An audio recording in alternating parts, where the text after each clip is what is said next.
వాస్తు ఆట అంత ఈజీ కాదు. మతిలేని శ్రీమతి కళావతి సినిమా డైలాగులు చెప్పినంత మాత్రాన్న హీరోలు అయిపోరు మిస్టర్ రాజ్ గారు. హీరోలు అవ్వాలంటే వాళ్ళు చేసే పనిలో నిజాయితీ ఉండాలి, వాళ్ళు ధర్మంగా ఉండాలి, మనం చేస్తున్న పని కరెక్ట్ అని కనిపించాలి. నేనేం చెప్తున్నానో మీకు అర్థమయ్యింది అనుకుంటా.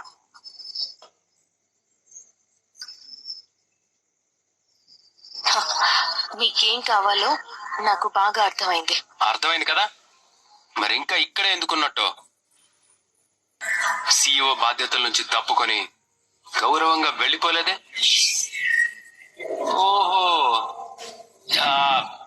జాలి చూపిస్తానని ఆశపడుతున్నావా?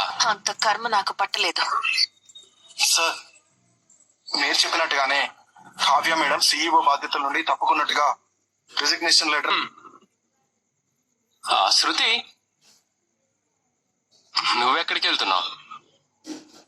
ఇక నుంచి నువ్వు నా పక్కనే ఉండాలి.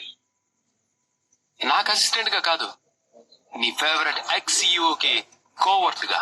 నేను అలాంటి దాన్ని కాదు సార్. ఇక నుంచి అలాగే ఉండమని చెప్తున్నాను.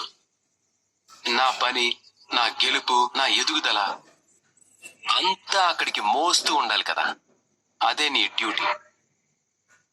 హే ప్యూన్. సార్, చైర్ క్లీన్ చేసావా? చేశాను సార్. మేనేజర్ చైర్ కాదు, రాజుగారి సింహాసనం, CEO చైర్. ఇంకా చేయలేదు సార్. చేస్తాను సార్. నేను నడుచుకుంటూ వచ్చేలోపు నువ్వు పరిగెట్టుకుంటూ వెళ్ళి క్లీన్ చేయాలి. ఏంటి, అర్థమైందా? పరిగెట్టు. అలాగే సార్. ఇక నుంచి ఈ సామ్రాజ్యానికి ఈ రాజే చక్రవర్తి. ఇక్కడ జరిగే ప్రతి పని నా స్టైల్లోనే జరగాలి. అండర్స్టాండ్?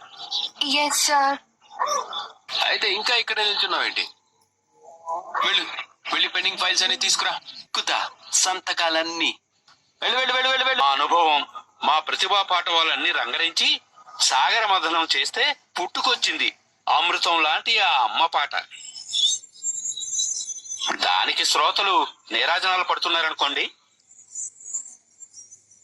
ఇలాంటివి మా ఈ ప్రయాణంలో ఎన్నో రాశాము, ఎన్నో చూశాము.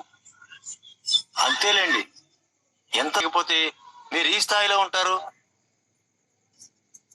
ఎంతో ప్రసవ వేదన పడకపోతే ఇలాంటి పాటలు రాస్తారు.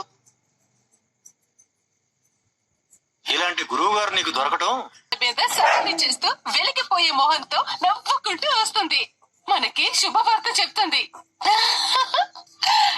చూడండి, అలా చెప్పానో లేదో ఇలా వచ్చేసింది.